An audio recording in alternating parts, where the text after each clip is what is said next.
மிகவும் ஒரு மகிழ்ச்சியான நாள். என்னுடைய அரசியல் வாழ்க்கையில், பொது வாழ்க்கையில் இது ஒரு மிகவும் மகிழ்ச்சியான நாள். இந்த ஒரு நேரடி அரசியலுக்கு வந்து ஒரு 4 வருஷம் இருந்தாலுமே, பல்வேறு விஷயங்களான ஜனங்களுக்காண்டி மக்களுக்காண்டி செஞ்சுருந்தாலுமே, இன்றைக்கி நான் அறிவிக்க போகிறது என்னுடைய பொது வாழ்க்கையில் நான் மார்தட்டி கொள்கிற மாதிரி மிகப்பெரிய ஒரு சாதனையாக நான் நினைக்கிறேன். நான் முதல்ல வந்து இதே அலுவலகத்தில் இதே இடத்துல உங்களை 26/7 நான் சந்தித்தோம். நம்ம எல்லாருமே சந்தித்தோங்க. அங்கே இன்ஃபேக்ட் அங்கே சென்னையில் வச்சு சந்தித்தோம். சென்னையில் வச்சு நம்ம தாயாத்திரை எங்கள் அலுவலகத்தில் வந்து சந்திச்சது யாருன்னா கிஷோர் சரவணனுடைய பெற்றோர்கள். கிஷோர் சரவணன் அம்மா அங்கே இருக்கிறாங்க, கிஷோர் சரவணன் அப்பா இருக்கிறாங்க. தமிழ்நாடு முழுக்க அன்றைக்கி ஊடகங்கள் அந்த செய்தியை கொண்டு போனாங்க. கிஷோர் சரவணன் வந்து நம்ம தமிழ்நாட்டை சார்ந்த ஒரு மருத்துவ மாணவன். அங்கே ரஷ்யாவுக்கு போய் ஒரு மருத்துவ படிப்புக்காண்டி ரஷ்யா போயிருந்தார். அங்கே ஒரு வழக்கில் தவறாக சித்தரிக்கப்பட்டு அவர் சிறைவாசம் பூண்டு அதுக்கப்புறம் வந்து அவரை வந்து போருக்கு அனுப்பிச்சிட்டாங்க. ரஷ்யா உக்ரைன் போருக்கு அனுப்பிச்சு அதை தடுக்கிறோமோ அப்போ நம்ம கேள்விப்பட்டு அப்போ இவங்க இந்த இதே அலுவலகத்தில் இவங்க வந்திருந்தாங்க. முதல் முறை வந்திருந்தாங்க. வந்து ரொம்ப கண்ணீர் மல்க அவ்வளோ கதறிட்டு பேசுகிறாங்க. பையனை எப்படியாவது காப்பாற்றிடுங்க அப்படின்னு சொன்னாங்க. முடிஞ்ச வரைக்கும் நான் செய்கிறேம்மா அப்படின்னு சொல்லிட்டு அவங்க 26/7 என்னை சந்தித்தாங்க. இந்த அலுவலகத்தில் முதல்ல சந்தித்தாங்க. அதுக்கப்புறம் 28/7 டெல்லியில் நம்முடைய வெளியுறவுத்துறை அமைச்சர் திரு ஜெய்சங்கர் அவர்களை வந்து நாடாளுமன்ற அவருடைய அலுவலகத்தில் சந்தித்து கிஷோர் சரவணன் மட்டும் கிடையாது, கிட்டத்தட்ட பல்லாயிரக்கணக்கான இந்தியர்கள், பல்வேறு மாநிலங்களை சேர்ந்த இந்தியர்கள் அங்கே ரஷ்யா உக்ரைன் இந்த போரில் வந்து தள்ளப்பட்டிருக்கிறாங்க. பல பேர் உயிரிழந்திருக்கிறாங்க. பல பேர் வந்து எப்போ வேணால் அவங்களுக்கு மரணம் வரலாம்ங்கிற ஒரு சூழ்நிலை இருக்குது. அப்படிப்பட்ட ஒரு சூழ்நிலை இருக்கிறதா நம்முடைய கிஷோர் சரவணன் சொல்லிட்டு அந்த கோரிக்கையை வச்சேன் நான்.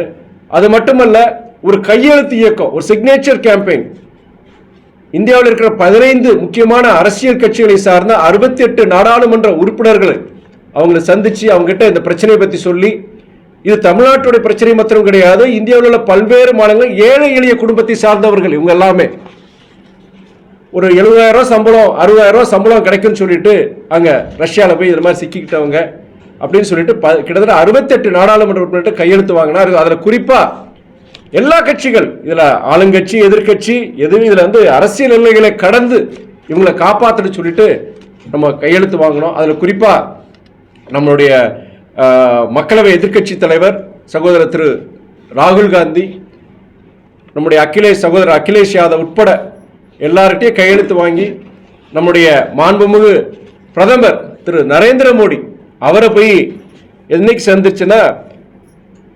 4/8/2025 அவரை போய் நான் சந்திக்கிறேன். இந்த 68 நாடாளுமன்ற உறுப்பினர்களுடைய கையெழுத்திட்ட அந்த படிவத்தை கொண்டு போய் அவர்கிட்ட கொடுத்து இந்த பிரச்சனையை பற்றி சொன்ன கிஷோர் சரவணன் மாத்திரம் கிடையாதுங்க, கிட்டத்தட்ட 100 பேர் 200 கிடையாதுங்க, பல்லாயிரக்கணக்கான பேர் இதில் இருக்கிறாங்க. ஏன்னா அபிஷியல் மீடியாவில் பொறுத்த வரைக்கும் 100-200 எண்ணிக்கை சொல்லிட்டு இருக்கிறாங்க.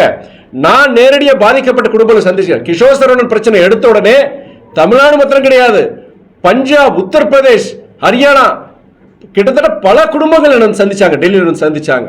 அவங்களோட வீடியோஸ் காமிச்சாங்க. அங்கே இருக்க வீடியோஸ், ரஷ்யாவில் எடுத்த வீடியோஸ் காமிச்சாங்க. அதனால பல்லாயிரக்கணக்கான ஏழை குடும்பத்தை சார்ந்த இளைஞர்கள் மாட்டியிருக்கிறாங்க. தயவுசெய்து நீங்கள் தலையிடணும்.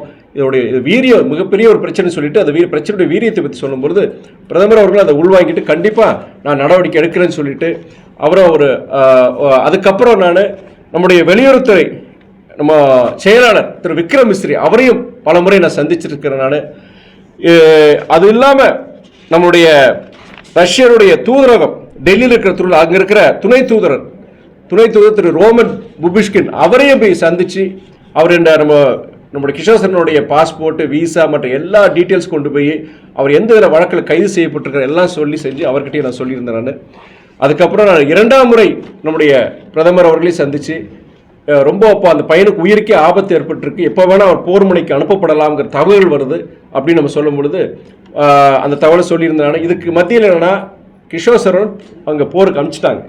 போருக்கு அனுப்பிச்சு ஒரு போரில் ஒரு யுத்தத்தில் கலந்து குண்டடிப்பட்டு மருத்துவமனையில் அனுமதிக்கப்படுறார். இதெல்லாம் தொடர்ந்து அந்த பையன் நம்ம கிட்ட தொடர்பு இருக்காப்புல மெசேஜஸ் நான் எப்போ வேணால் மரணம் அடையலாம். திடீர்னு நைட்டு 11 மணிக்கு 12 மணிக்கு என் ஸ்டாஃபுக்கு ஃபோன் வரும். நம்ம என்ன செய்ய முடியும்? உடனே நம்மளுடைய அங்கே நம்மளுடைய மாஸ்கோவில் இருக்கிற இந்தியன் எம்பசிக்கு உடனே தகவல் அனுப்போம். இந்த மாதிரி சூழ்நிலை அந்த பையன் இருக்கிறாங்க, மெசேஜ் வருதுங்க அப்படின்னு சொல்லுவோம். இங்கே இருக்கிற நம்ம எக்ஸ்டர்னல் அஃபேர்ஸ் மினிஸ்ட்ரிக்கும் அனுப்பணுமோ.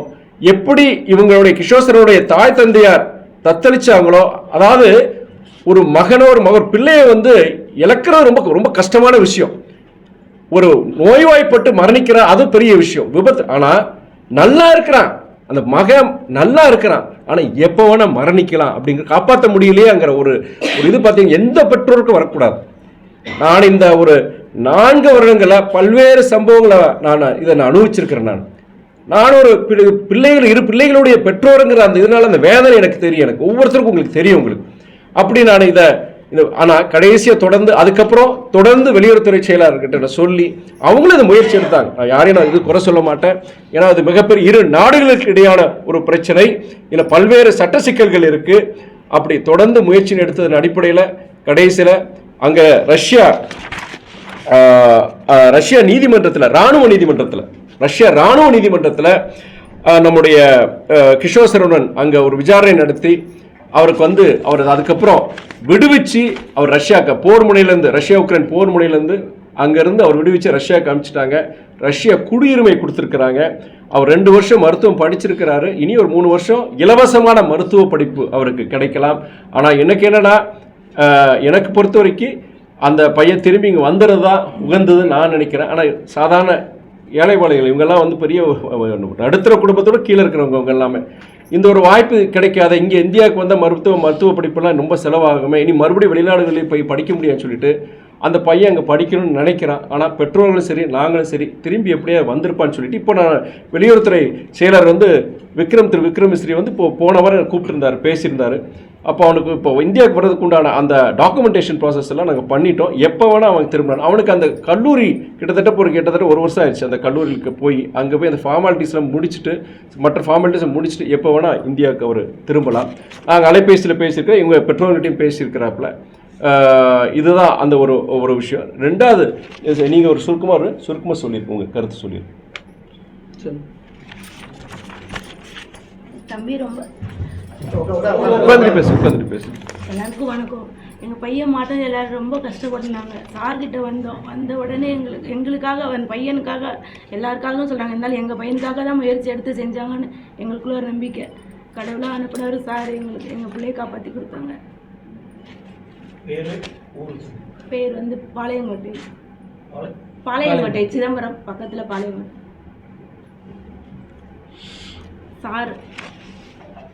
சாருக்காக எங்களுக்காக ரொம்ப கஷ்டப்பட்டுருக்காங்க. அவங்களுக்கு ரொம்ப நன்றி தெரிவிக்கிறோம். பையன் வந்துன்னு நினச்சோம் நாங்கள் சார் மாதிரி தான் நாங்களும் நினைக்கிறோம். நாங்கள் இவ்வளோ கஷ்டப்பட்டு போயிட்டோம்மா, நான் இவ்வளோ கஷ்டப்பட்டுட்டோம், படிச்சுட்டு வந்துடுறேம்மா அப்படின்னு சொல்கிறாப்புல. இருந்தாலும் இந்த 10 நாளில் நான் விசா கொடுத்தனே வந்துடுறேன்னு சொல்லியிருக்காங்க. அடுத்து இன்னொரு மகிழ்ச்சியான விஷயம் என்னென்னா, நம்மளுடைய 11/10 ஃபஸ்ட்டு நவம்பர் 1 நம்ம எல்லாரும் இங்கே சந்தித்தோம். ப்ரெஸ் எல்லாரும் இங்கே சந்திச்சோம், மீடியாலாம் சந்தித்தோம். அப்போ என்னென்னா உங்களுக்கு மதன்ராஜ், சித்திரை செல்வன், நவீன்குமார் 3 இளைஞர்கள், தமிழ்நாட்டை சார்ந்த இளைஞர்கள் இதே மாதிரி தான் வேலை கொடுக்குறேன்னு சொல்லிட்டு அவங்கெல்லாம் பிபிஓ சென்டர்ஸ் அதில் போய் வேலை கிடைக்கிற மாதம் 70,000 1 லட்சம் கிடைக்குன்னு சொல்லிட்டு ஏமாற்றி அங்கே தாய்லாந்து வழியாக கம்போடியாவுக்கு மயான்மாருக்கு அழைத்து செல்லப்பட்டு அங்கே என்னென்னா அடித்து உதச்சி சித்திரவு பண்ணி ஆன்லைன் ஸ்கேம்ஸ், இந்த இணையத்தில் பொருளாதார குற்றச்சாட்டுகளில் ஈடுபடுத்துறது. இது உங்களுக்கே தெரியும். மயன்மார் உலகம் முழுக்க இன்னைக்கு பல்வேறு நிறைய லட்சக்கணக்கான பேர் அங்கே மாட்டியிருக்கிறார், படித்த இளைஞர்கள். இது என்னன்னா அந்த பசங்களை அந்த குடும்பத்தார் இங்கே சந்திக்கும் போது இங்கே அப்போ என்னன்னா நான் முக்கியமாக என்ன நினச்சேன்னா, நிறைய இளைஞர்கள் இது மாதிரி போயிட்டு இருக்கிறாங்க.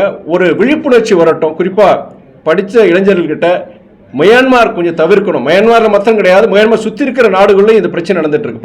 படித்த பசங்களுக்கு பிபிஓ சென்டரில் உனக்கு 1 லட்ச ரூபா சம்பளம் கொடுக்குறோம், 80,000 சம்பளம் கொடுக்குறோன்னு சொல்லிட்டு அங்கே ஏமாற்றி கொண்டு போய் அடித்து உதச்சி நீ இது மாதிரி செய்யலாம் உனக்கு கொன்றுவோன்னு சொல்லி, இந்தியாவை சார்ந்த மாத்திரம் கிடையாது, இலங்கை, பாகிஸ்தான், பிலிப்பைன்ஸ், இந்தோனேஷியா, சீனா நாட்டிலேருந்து முதற்கொண்டு லட்சக்கணக்கில் அங்கே ஈடுபடுத்தப்ப உலகம் முழுக்க ஒரு மிகப்பெரிய ஒரு பிரச்சனையாக உருவாயிட்டு இருக்கு மயான்மார்னால.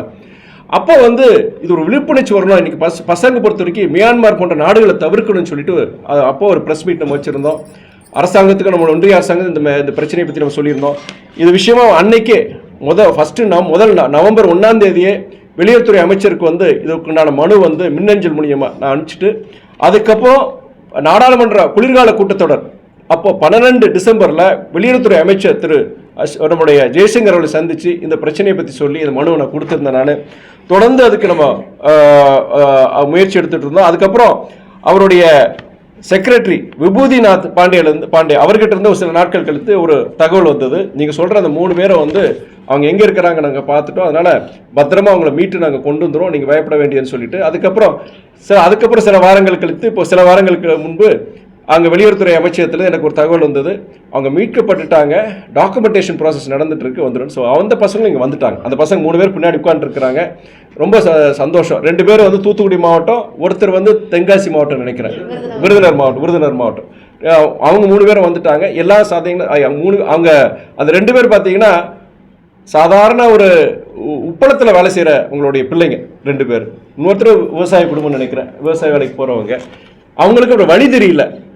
அவங்க என்னன்னா இந்த மாதிரி குற்ற செயல்கள் ஈடுபடணும்னு சொல்லி சித்திரவதை பண்ணாங்க. அதுக்கப்புறம் அவங்களை விடுவிக்கணும்னா லட்சக்கணக்கில் நீங்கள் பணத்தை நீங்கள் ஆன்லைன் ட்ரான்ஸ்ஃபர் பண்ணானா அவங்கள வந்து நாங்கள் விடுவிக்கிற சொல்லி அது ஒரு பிளாக்மெயில் மாதிரி பண்ணி அவங்க ரொம்ப பயந்துட்டு இருந்தாங்க. ஒவ்வொரு நாளும் பயந்துட்டு இருந்தாங்க. அதுக்கும் வந்து இன்னைக்கு பத்திரமா அவங்களை மீட்டு கொண்டு வந்திருக்கோம். இது என்னன்னா இதுக்கு வந்து முதல்ல வந்து நம்மளுடைய வெளியுறவுத்துறை அமைச்சர் திரு ஜெய்சங்கர் அவர்களுக்கும் வெளியுறவுத்துறை அமைச்சகத்தை சார்ந்த அதிகாரிகள், குறிப்பாக வெளியுறவுத்துறை செயலாளர் திரு விக்ரம் மிஸ்ரி மற்றும் ரஷ்ய அரசாங்கத்துக்கும் நான் நன்றி தெரிவிச்சிடறேன். கிஷோர் சரவணன் விஷயத்தில் இந்த நம்முடைய இவங்க மற்ற மயன்மாரில் போய் மாட்டினவங்க அவங்களுக்கும் பொறுத்த வரைக்கும் அவங்க முயற்சிகளை எடுத்துக்கொண்ட நம்முடைய வெளியுறவுத்துறை அமைச்சகத்துக்கும் நான் நன்றியை தெரிவிச்சுக்கிறேன். என் அலுவலகத்தில் முக்கியமாக இங்கே அலுவலகத்தில் சார்ந்தவங்க அதுக்கு நிறைய அவங்க இரவும் பகலுமா நைட்டு 12 மணிக்கு வரும், 1 மணிக்கு அதிகாலையில் வரும். அதுக்கெல்லாம் அவங்க அப்போ அந்த நேரம் பார்த்து எதுக்குமே நான் சொன்ன கோவப்பட்டுறாதீங்க, செஞ்சிடாதீங்க. அவங்க ரொம்ப ஒரு சிரமத்தில் இருக்கிறாங்க. அதனால் மனசு உளைச்சல் இருக்கும்போது ஏதோ உள்வாங்கிக்கோங்க சொல்லிட்டு அவங்களுக்கு என்னோட அலுவலகத்தை சார்ந்தவங்களுக்கு நான் நன்றி தெரிவிச்சுக்கிறேன். நான் இது மாத்திரம் கிடையாது. நான் இந்த 1.5 வருஷத்தில் உயிரோடு மீட்டவங்க உடைய பட்டியல் பொறுத்த வரைக்கும் புதுக்கோட்டை மாவட்டம் பெரம்பலூர் மட்டியான்பட்டி கிராமத்தை சேர்ந்த வினோத் என்பவர், அவர் சவுதி அரேபியாவில் உடல்நலம் பெரிதும் பாதிக்கப்பட்டு அங்கே வேலை செய்யவோ வசிக்கவோ முடியாத நிலையில் சிகிச்சை அளிக்கப்பட்டு இங்கே நம்ம பத்திரமா கூட்டு வந்து ஊரில் சேர்த்துட்டோம். நம்ம அதுக்கப்புறம் பெரம்பலூர் மாவட்டத்தில் சித்தலை கிராமத்தை சேர்ந்த நல்லுசாமி என்பவர் அங்கே பேரலைட்டிக் அட்டாக் பக்கவாதத்தால் பாதிக்கப்பட்டு குவைத்தில் இருந்தார், அவரை பத்திரமா கூட்டு வந்திருக்கிறோம். தூத்துக்குடி மாவட்டம் குருவில ஒன்றியம் இளையசேந்தல் ஊராட்சிக்குட்பட்ட லட்சுமியால்புரம் கிராமத்தை சேர்ந்த முருகன் என்பவர் மலேசியாவில் பெனாங் மாகாணத்தில் பணியும்போது அங்கே ஆக்சிடென்ட் ஆகி அந்த தலையில பலத்தை அடிவிட்டு அங்கே ஆப்ரேஷன் அவருக்கு செய்யறதுக்கு உண்டான இதை ஏற்பாடு பண்ணி நம்ம பத்திரமா கூட்டு வந்திருக்கிறோம். இது தவிர இறந்தவங்க இன்னொன்னா இறந்துடுறாங்க வெளிநாட்டில், கடைசியில் அவங்க முகத்தினாச்சா பார்க்க முடியுமா, அது இல்லாமல் ஈமைச்சனங்கள் நம்மளுடைய மரபுபடி பண்ண முடியாதா அப்படின்னு சொல்லிட்டு அதை தவிக்கிற குடும்பங்கள் எல்லாம் சாதாரண குடும்பங்கள் தான், கிராமத்தை சார்ந்த குடும்பம் இல்லை, இங்கே நகர்ப்புறங்களுக்கு ஏழைப்பாளைகளுடைய குடும்பங்கள். அவங்க அது மாதிரி பார்த்தீங்கன்னா திருச்சி KK நகரை சார்ந்த நிவாஸ் என்பவருடைய உடல் தென்னாப்பிரிக்காவிலிருந்து தன்சானியாவிலிருந்து மீட்டவங்க குடும்பத்தில் சேர்த்தனமோ. திருச்சி துவாக்குடியை சேர்ந்த பழனிச்சாமி என்பவருடைய குவைத்திலிருந்து நம்ம கொண்டு வந்து அவங்க வீட்டில் வந்து ஒப்படைச்சனமோ. புதுக்கோட்டை மாவட்டம் கந்தரக்கோட்டை அருகே பெரியகோட்டை கிராமத்தை சேர்ந்த முருகேசன் நாராயணன் அவருடைய உடம்பு வந்து கத்தார்லேருந்து நம்ம கொண்டு வந்திருக்கோம். அதே மாதிரி விருதுநகர் மாவட்டம் ராஜமாலை ஒன்றிய சிவலிங்கபுரத்தை சேர்ந்த ஜெயக்குமார், அவர் ஆப்பிரிக்கா ஜாம்பியாவிலிருந்து நம்ம கொண்டு வந்து அவருடைய உடம்பை. விருதுநகர் மாவட்டம் ராஜபாளையம் அருகே கலங்கப்பேரி புதூர் கிராமத்தை சேர்ந்த சதீஷ் என்பவர் உடல் நம்ம கத்தாரிலிருந்து நம்ம கொண்டு வந்திருக்கிறோம். தூத்துக்குடி மாவட்டம் கோல்பட்டி அருகே இளையசேந்தல் கிராமத்தை சேர்ந்த G வெங்கடேசனுடைய உடல் வந்து மலேசியாவிலிருந்து நம்ம கொண்டு வந்திருக்கோம்.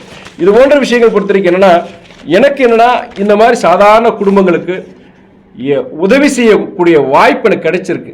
எனக்கு அரசியல் பொறுத்த வரைக்கும் உங்களுக்கு பலமுறை சொல்லியிருக்கிறேன், ஒரு ஒரு ஒரு விருப்பமெல்லாம் அரசியலுக்கு வந்தவன் செஞ்சவன்.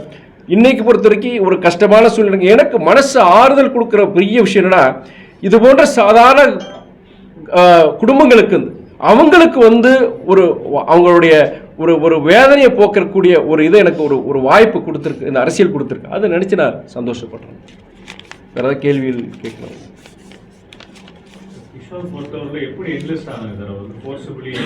இல்லை, அவர் என்னன்னா அங்கே ஒரு வழக்கில் சிக்கிறார். அவர் வழக்கில் சிக்கும் பொழுது அதுக்கு தண்டனை வந்து அவங்க கிட்டத்தட்ட ஒரு 8 வருஷம் 10 வருஷம் மாதிரி கொடுக்குறாங்க. என்ன சொல்கிறாங்கன்னா, அவர்கிட்ட நீ இந்த போரில் நீ வந்து ரஷ்யாக்காண்டி நீ சண்டை போட்டானா, உக்ரைன் போரில் போய் சண்டை போட்டானா, உனக்கு வந்து இந்த தண்டையிலேருந்து விடுவிச்சிடுறோம், நீ உயிரோடு வந்தனா உனக்கு சிட்டிசன்ஷிப் கொடுத்துட்றோம், ரஷ்யன் சிட்டிசன்ஷிப் கொடுத்துருன்னு சொல்லிட்டு ஒரு கான்ட்ராக்ட் மாதிரி போட்டு அவர் இது பண்ணுறாங்க. அவர் நினைக்கிறாருன்னா அங்கே சொல்கிறது வந்து நீங்கள் அங்கே போர் முனையில் போய் வேறு மாதிரி அசிஸ்டன்ஸ் மாதிரி நினைக்கிறாங்க. பட் அவருக்கு என்னென்னா இவங்களெல்லாம் துப்பாக்கி கொடுத்து அதாவது சண்டை போடவே விட்டுறாங்க. அது வந்து என்ன அந்த பசங்களுக்கு ஒரு நிறைய பேருக்கு அதில் தெரிய மாட்டேங்குது. அது மாதிரி தான் அவர் உள்ள போய் சிக்கிறார். இது கிட்டத்தட்ட ஒரு 2 வாரம் முன்னாடி இருக்கும், 2 வீக்ஸ் முன்னாடி ஆயிடுச்சு. ஆகி அவர் அங்கே வந்துட்டார். வந்ததுக்கப்புறம் அவர் தான் ஃபஸ்ட் டைம் சொன்னாங்க, நமக்கு தகவல் சொன்னார். அதுக்கப்புறம் வெளியுறவுத்துறை அமைச்சர் நமக்கு தகவல் வந்தது. என்னென்னா இப்போ என்னென்னா நாங்கள் என்ன சொல்கிறோன்னா, நீ இங்கே வந்துருன்னு சொல்கிறோம். நாங்கள் அவர் இங்கே வந்துட்டா என்னென்னா வரதான் போகிறாரு. வந்துட்டு திரும்பி நான் படிக்க போகிறேன், எனக்கு ரஷ்யன் சிட்டிசன்ஷிப் கிடைச்சி, எனக்கு ஃப்ரீ எஜுகேஷனு அப்படின்னு நினச்சி அவர் நினைக்கிறாரு. இது கிட்டத்தட்ட ஒரு சில வாரங்கள் தான் இருக்கும். அவங்க ரெஸ்கியூ பண்ணி இங்கே வச்சுருந்தாங்க, அங்கே மயன்மாரில் வச்சுருந்தாங்க. பட் டாக்குமெண்டேஷன் ப்ராசஸ் எல்லாம் முடிச்சதுக்கப்புறம் இப்போ சில வாரங்களுக்கு முன்னாடி இப்போ வந்துடலாம். எல்லாருக்கும் நன்றி. இதில் வந்து நாட்டினுடைய நான் சொன்னேன், நாட்டினுடைய பிரதமர் அவருக்கு நன்றி, நாட்டினுடைய மக்களவை எதிர்க்கட்சி தலைவர் திரு ராகுல் காந்திக்கு அவருக்கு நன்றி, இந்த கையெழுத்து போட்ட 68 நாடாளுமன்ற உறுப்பினருக்கு நன்றி சொல்கிறேன். நான் அரசியல் எல்லைகளை கடந்து இது மனிதாபிமான அடிப்படையில் வந்து இதுக்கு ஒத்துழைத்த அதிகாரிகள், அரசியல்வாதிகள், ரஷ்ய அரசு உட்பட எல்லாருக்கும் நான் நன்றி சொல்கிறேன். நான் இதில் அரசியல் நான் பார்க்கல.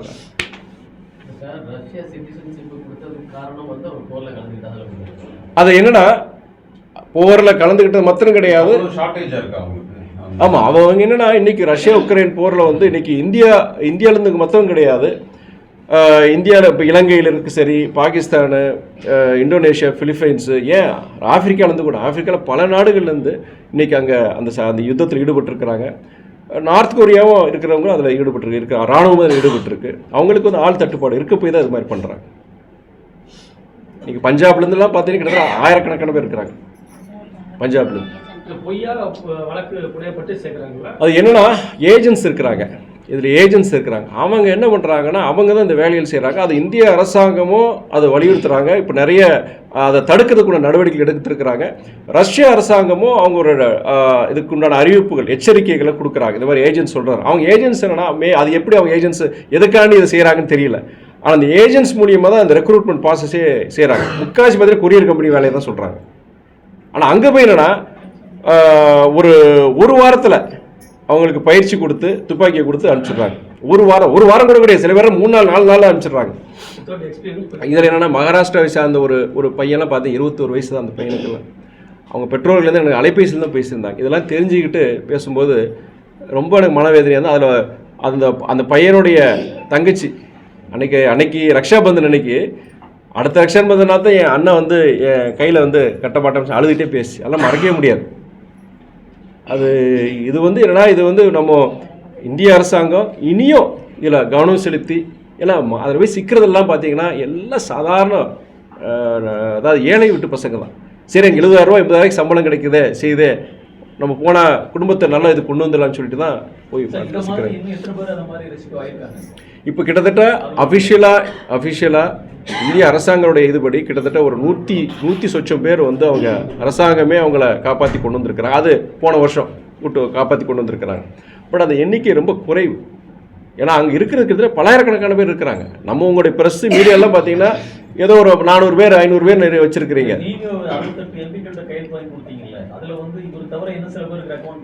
ஆமாம் ஆமாம் ஆமாம். அதில் என்னென்னா இல்லை அதில் என்னென்னா அதர் ஸ்டேட்ஸ் பொறுத்த வரைக்கும் அவங்கதையும் நான் கொடுத்துருக்குறேன். அவங்களே எக்ஸ்டர்னல் அஃபேர்ஸ் மினிஸ்டர் கொடுத்தேன். சில பேர் பொறுத்த வரைக்கும் எங்கன்னே கண்டுபிடிக்க முடியல. சில பேர் என்னென்னா இறந்துட்டு தான் தகவல் வந்து டிஎன்ஏ டெஸ்ட் எடுத்து, டிஎன்ஏ டெஸ்ட்டில் பொறுத்த வரைக்கும் அவங்க இல்லைன்னு நிறுவனமாகி அதுக்கப்புறம் தகவல் இல்லை. ஸோ ஒரு ஆன்கோயிங் ப்ராசஸ் தான். அதுக்குள்ளே நாங்கள் அமைச்சதுக்கு நான் கொடுக்க தான் செஞ்சேன். நான் என்ன ஃபாலோ பண்ணணும். நான் நம்ம ஸ்டேட் கவர்மெண்ட்ல ஒரு மினிஸ்ட்ரி இருக்குன்னு சரி அவங்க ஏதாவது பார்ட்டிசிபேட் பண்ணாங்க. என்னன்னா இது ஒன்றிய அரசு சம்பந்தமான விஷயம் தான். இது வந்து மாநில அரசு நம்ம அதிகாரி யாரும் பண்ண முடியாது. இல்லை, ஸ்டேக் ஹோல்டர் இருந்தாலுமே இந்த விஷயத்தில் வந்து ஒரு தீர்வு யார் கொண்டு வர முடியும்னா ஒன்றிய வெளியுறவுத்துறை அமைச்சர் தான் தீர்வு கொண்டு வர முடியும். அதனால நான் ஒரு நாடாளுமன்ற உறுப்பினர்னால நேரடியாக அங்கே தொடர்பு நம்ம தமிழ்நாட்டை சேர்ந்த அத்தனை நாடாளுமன்ற உறுப்பினர்களும் அத்தனை பேர் அதில் கையெழுத்து போட்டாங்க. புதுவை உட்பட 40 எம்பிக்கள் இதில் கையெழுத்து போட்டிருக்கிறாங்க. இதில் நாங்கள் அதனால தான் தயவுசெய்து பிரஸுக்கு சொல்லலையா, இதில் அரசியல் இது பார்க்காதீங்க, எல்லாரும் கையெழுத்து, யாருமே மறுக்கலை, எல்லாருமே இதில் கையெழுத்து போட்டாங்க. பாஜக நாடாளுமன்ற உறுப்பினர் உட்பட அவங்க கையெழுத்து போட்டிருக்கிறாங்க. பிரதமர் இதுக்கு முயற்சி எடுத்திருக்கிறார், நம்மளுடைய எதிர்க்கட்சி தலைவர் ராகுல் காந்தி முயற்சி எடுத்திருக்கிறாரு. இதெல்லாம் நம்ம உயிர்கள் அந்த குடும்பங்களுக்கெல்லாம் எங்கே போவாங்க இவங்கெல்லாம்? ஸோ நான் இது எல்லார்கிட்டையும் போகும்போது இதுதான் நான் சொன்னேன். நான் அந்த அந்த குடும்பங்களுடைய வேதனையை புரிஞ்சுக்கிட்டு நம்ம இதில் செயல்படணும்னு நான் சொன்னேன். ப்ரெஸ்க்கு அதை நான் சொன்னேன். அஃபிஷியல் கம்யூனிகேஷன் எது அவங்க கொடுத்ததுங்களா? அந்த நோட்டிஃபிகேஷன் வந்து என்னன்னா, அந்த அந்த கோர்ட் ஆர்டர் ரஷ்யன் அவங்க அந்த இராணுவ மிலிட்ரி கோர்ட்லேருந்து அவங்க விடுவிச்ச டாக்குமெண்ட்ஸ் எல்லாம் கொடுக்க போய் தான் அவர் வெளியே வந்தார். அவர் இல்லைன்னா வந்திருக்க முடியாது. அவருமே வந்து இங்கே தொடர்பில் இருக்கிறார். இப்போ எங்கள் அலுவலகத்துக்கிட்டே சரி, கிஷோர் சரவணுடைய பெற்றோர்கிட்டே தொடர்பில் இருக்கிற அவருடைய வீடியோவில் வந்து கடைசியாக இப்போ ஒரு இது அமைச்சிருக்கிறார் ஒருத்தர், அவர் விடுவிச்சது செஞ்சது அதெல்லாம் சொல்லி ஒரு இருக்கிறார். அதில் அடுத்த சில நாட்களில் உங்களுக்கு ப்ரெஸ்ஸுக்கு நான் கொடுத்துருவேன். மாஸ்கோ வந்துட்டார். அது அடுத்த ப்ராசஸ், அந்த ப்ராசஸ் தான் முடிச்சுட்டு நான் இங்கே வரேன்னு சொல்லியிருக்கிறார். அந்த டாக்குமெண்டேஷன் ப்ராசஸ்ஸு அதெல்லாம் எம்பசியில் அதை ரெடி பண்ணிட்டாங்க. இங்கே வரதுக்கு ஒன்றுனா டெம்பரரி ஒரு வீசா இது அதெல்லாம் ரெடி பண்ணி கொடுத்துட்டாங்க. அவர் வரணும்னு நினைக்கிறாரு, ஆனால் திரும்பி போய் படிக்கணும்னு நினைக்கிறார். அது வேண்டாம்னு நாங்கள் ஏன்னா இது வரைக்கும் ஒரு இந்தியன் சிட்டிசனு நம்ம தலையிடலாம். ரஷ்யன் சிட்டிசன் அவர் இதாகிட்டேன்னா நம்ம அதில் தலையிட முடியாது. இப்போவே என்ன பிரச்சனை ஆச்சுன்னா, இந்த 4 மாதத்தில் என்ன பிரச்சனை, அவங்க ரஷ்யா அரசு என்ன சொல்லிச்சுன்னா, அவர் தானே ரஷ்யன் சிட்டிசன் சொல்லி அது அந்த இது அப்ளிகேஷன்ஸ் நோ மோர் இது எப்படி உங்களுக்கு இதில் என்ன சொல்ல முடியும்னு சொல்லி சொன்னாங்க. நாங்கள் இன்னி வரைக்கும் அவர் ரஷ்யன் இந்தியன் சிட்டிசன் தானேன்னு சொல்லி நாங்கள் பேசுகிறோம். நாங்கள் இனி அந்த வாய்ப்பு கிடைக்காது. மறுபடியும் எதாவது சிக்கிட்டேன்னா, தவறான வழக்குலையும் எதாவது சிக்கிட்டேன்னா நம்ம தலையிட முடியாது. ஏன்னா அந்த வேதனை கஷ்டம் நமக்கு தெரியும். இது உயிர் பிரச்சனை, எப்படி வேணால் வந்து பழச்சிக்கலாம், இப்படிதான் நாங்கள் சொல்கிறோம். பட் அவருக்கு வந்து அந்த அங்கே படிக்கணும்னு ஆசைப்படுறேன். அது இப்போ மயன்மாரில் சிக்கினாங்களே அந்த பசங்க, நான் அன்னைக்கு இவங்க ப்ரெஸ் மீட் முடிஞ்ச உடனே நாங்கள் எஸ்பி தூத்துக்குடி எஸ்பிக்கு கூப்பிட்டு நம்ம பேசி அந்த சம்மந்தப்பட்ட ஏஜென்ட் டீட்டெயில்ஸில் கொடுத்து அவங்க எஃப்ஐஆர் ஃபைல் பண்ணால் நடவடிக்கை எடுக்கணும்னு சொல்லி தான் அவங்க நடவடிக்கை எடுத்திருக்கிறாங்க. அந்த அவர் நடுவிலே வந்து அவர் அப்ஸ்காண்ட் ஆகிட்டார்னு கேள்விப்பட்டேன் நான். அந்த ஏஜென்ட் பொறுத்த வரைக்கும் இந்த மாதிரி சம்மந்தப்பட்ட நபர்களை வந்து நம்ம விடக்கூடாது. இப்போது கிஷோர் வந்து அங்கே படிச்சுட்டு இருந்தார். கிஷோர் சரவணன் விஷயம் வேறு. அங்கே படிச்சுட்டு இருக்கும்போது ஒரு கேஸில் மாட்டி அவர் போகிறாரு. அதில் இன்னொரு என்ன பண்ண கேள்விப்பட்டால், கிஷோர் சரவணன் மீட்கப்பட்டதை தெரிஞ்சுக்கிட்டு இந்த தம்பியோடைய இன்னொரு பையன் தமிழ்நாட்டை சார்ந்த ஒரு பையனும் இப்போ சிக்கியிருக்கிறாப்புல. ஆனால் அது எங்களுக்கு தெரியல. இப்போ கிஷோர் சரவணன் திரும்பி வந்துட்டாப்புல, இந்த மாதிரி மீட்கப்பட்ட தெரிஞ்சுக்கிட்டு அந்த குடும்பம் போன வாரம் இங்கே வந்திருக்காங்க, ஆஃபீஸ்க்கு வந்திருக்கிறாங்க. அடுத்த பணி அதுதான். தயவுசெய்து சார் இதாக சொல்லி வம்பு எடுக்காதீங்க. ஏன்னா ஒரு நல்ல விஷயம் நடந்திருக்கு. இல்லை நீங்கள் ஒன்று யாரையும் குறைபடுத்த வேண்டாம். எல்லாம் எனக்கு இந்த வாய்ப்பு எனக்கு கிடைச்சிருக்கு, இந்த உதவி செய்யறதுக்கு வாய்ப்பு எனக்கு கிடைச்சிருக்கு, அதனாலதான். இல்லை நான் ப்ரெஸ் மீட்லேயே நான் சொன்னேன், ப்ரெஸ் மீட்லேயே ஏன் அதை ப்ரெஸ் மீட் வைக்கிறேன்னா, இது போன்ற விஷயங்கள் யாரும் சிக்கிறாதீங்க. கிஷோர் சரவணன் விஷயம் அது ஒரு பக்கம் இருக்கட்டும். இந்த மயன்மாரில் பார்த்தீங்கன்னா நிறைய பேர் போயிட்டு இருக்காரு, நிறைய இன்னைக்கும் போய் சிக்கியிருக்கிறாங்க. அமைச்சர் என்கிட்ட ஜெய்சங்கர் அவர் மாண்பு அமைச்சர் அவர் ஜெய்சங்கர் என்கிட்ட பேசும்போதே இவங்க மேட்ரு சொல்லும் போது, சார் அவங்க ஹபிச்சுவல் அஃபெண்டர் சார்னு கேட்குறாரு. அப்போனா அங்கே மயன்மாருக்கு ஒரு தடவை அங்கே சிக்கி விடுவிச்சு திரும்பி போனவங்களும் இருக்கிறாங்க. ஸோ அந்த மாதிரி விஷயங்கள் நாங்கள் தலையிட முடியாதுன்னு சொல்லுவோம். இல்லை இது முதல் முறையாக அந்த பசங்க சிக்கியிருக்கிறாங்க. அந்த மாதிரி ஹபிச்சுவல் அஃபெண்டர்ஸ் வேறு எதுக்கும் போகிறது கிடையாது. படித்த பசங்க வேலையை நம்பி எங்கே போய் இந்த மாதிரி மாட்டின்டாங்க சொன்னாங்க. ஸோ ஒரு அவேர்னஸ் கிரியேட் பண்ணுறதுக்காண்டி தான் இந்த பிபிஓ சம்மந்தமாக இந்த மாதிரி இதில் வந்து நீங்கள் 70,000 80,000 1 லட்சம் சம்பளம் கொடுக்கும் இந்த நாடுக்கே போகாதீங்கன்னு சொல்கிறேன் நான். டூரிசம் கூட போக வேண்டாம்னு சொல்கிறேன் நான். இந்த மயன்மார் போன்ற நாடுகள், ஏன்னா அங்கே வந்து கிளர்ச்சியாளர் இருக்கிறாங்க. அங்கே ரெபல்ஸ் வந்து பார்த்தீங்கன்னா பாதி நாட்டை அவங்க தான் கண்ட்ரோல் வச்சிருக்கிறாங்க மயன்மாரில். இல்ல அதுல வந்து இவங்க வந்து மயன்மார் சொல்லி தான் கூப்பிட்டு தாய்லாந்து கம்போடியான்னு சொல்லிட்டு தாய்லாந்துக்கு போய் அங்க வந்து அங்க இருந்து அப்படியே அவங்க மயன்மாருக்கு கூப்பிட்டு போயிருக்காங்க.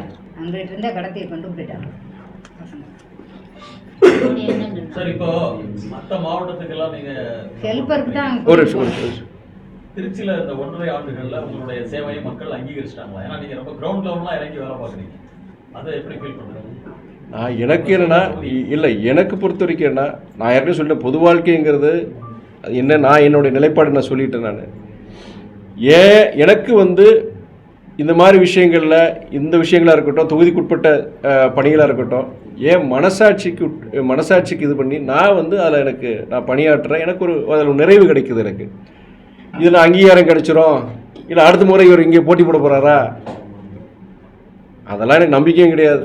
ஜனங்க சாதி மதம் காசு இதெல்லாம் கடந்து என்னைக்கு யோசிக்கிறாங்களோ அன்னைக்கு அதுக்கெல்லாம் அங்கீகாரம் வரும், நம்பிக்கை எனக்கும் வரும்.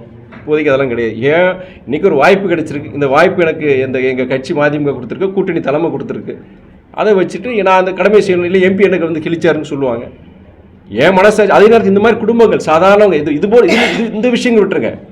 தொகுதியில் நிறைய அடிப்படை வசதிகள் சம்மந்தமான விஷயங்கள் இருக்குது. சில ஒரு எம்பியை பொறுத்த வரைக்கும் ஒரு ரயில்வே துறையோ இல்லாட்டி விமான போக்குவரத்து சம்மந்தமாகவோ இல்லை தேசிய நெடுஞ்சாலை சம்மந்தமாகவோ இது சம்மந்தமான விஷயம் ஒரு எம்பி தான் அதெல்லாம் எடுக்க முடியும். அது நான் தான் அது என்னுடைய கடமை. அது என் கடமை நான் செய்யணும் இல்லையா?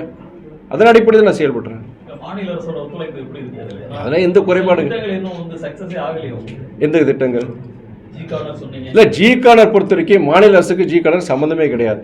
அதில் 2 துறை, ஒன்று ரயில்வே துறை, இடத்த கொடுக்க வேண்டியது ரயில்வே துறை, அங்கே கட்டுமான வேலையை செய்ய வேண்டியது தேசிய நெடுஞ்சாலைத்துறை நகாய். இவங்க 2 பேருக்குள்ள தான். இதில் மாநில அரசுக்கு வந்து எதுக்குமே சம்மந்தமே கிடையாது. ஜி கார்னர் பொறுத்த வரைக்கும் நான் தொடர்ந்து முயற்சிட்டு இருக்கிறேன். எவ்ரி மந்த் அதுக்கு உண்டான மீட்டிங்ஸை ஃபாலோ பண்ணிட்டு கோஆர்டினேஷன் மீட்டிங் அங்கே அமைச்சரும் நான் சந்திச்சுட்டு இருக்கேன், இங்கே இருக்கிற அதிகாரிகளும் சந்திச்சுட்டு இருக்கிறோம். அஃப்கோர்ஸ் டீதிங் ப்ராப்ளம்ஸ் சிலதெல்லாம் இருக்க தான் செய்யுது, கோஆர்டினேஷன் இஷ்யூஸு. பட் எனக்கு என்னென்னா 100க்கு 100 நம்பிக்கை இருக்குது, ஏன் மேலே நம்பிக்கை இருக்குது, நான் கொண்டு வந்துடுவேன். இந்த ரயில்வே காலனி ரோடு என்ன? இந்த ரயில்வே காலனி ரோடு பொறுத்த வரைக்கும் நான் அவங்க நீங்கள் சொன்ன மாதிரி லாஸ்ட் டைம் நீங்கள் ஹிந்துவில் அது ஹைலைட் ஆகிருந்தது. அது நான் அவர் ரயில்வே துறை சார்ந்த இங்கே இருக்கிற கோட்டை மேலாளர் அவர் கவனத்துக்கு நம்ம கொண்டு போயிருக்கிறோம். நான் ரெப்ரசன்டேஷனுக்கு கொடுத்துருக்குறேன். அது முக்கியமாக என்னென்னா இதில் கார்பரேஷனோ இல்லை நம்மளுடைய மாவட்ட ஆட்சி எதுவுமே செய்ய முடியாது. ஏன்னா இது ரயில்வே கட்டுப்பாட்டுக்குள்ள இருக்க இடம்னால ரயில்வேஸ் தான் பண்ண முடியும். சில இடங்களில் ஆக்கிரமிப்புங்கிற காரணம் இருக்கிறதுனால அவங்களால அதை செயல்படுத்த முடியாது. ஏன்னா அதை அங்கே போய் ரோடு வேலை பண்ண அப்போ நீ அதை அங்கீகரிச்சிட்டேன்னு சொல்லிட்டு அவங்களுக்கே பிரச்சனை வரும். அது அல்லாது நிறைய இடங்கள் இருக்குது. கிட்டத்தட்ட 15 வருஷம் 20 வருஷமாக சாலைகள் வந்து இனி அங்கே சரி செய்யாமல் இருக்கிறாங்க. அது பொறுத்த வரைக்கும் நான் வலியுறுத்திருக்கிறேன். இந்த முறை அங்கே டெல்லிக்கு போகும்போது அமைச்சர்கிட்ட சொல்லி இதனால் இது கண்டிப்பாக செய்ய வேண்டிய வேலை, இதில் நீங்கள் செய்யலைன்னா உங்களுடைய ஒன்றிய அரசுக்கு ரயில்வே துறைக்கு தான் இது கெட்ட பேர் வரும்னு சொல்லி கண்டிப்பாக நான் வலியுறுத்துறேன்.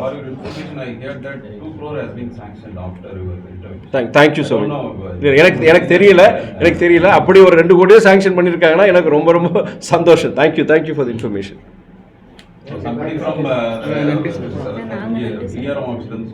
சரி இல்லை ப்ரெஸ் வேறு ஏதாவது கேள்வி இருக்குங்களா?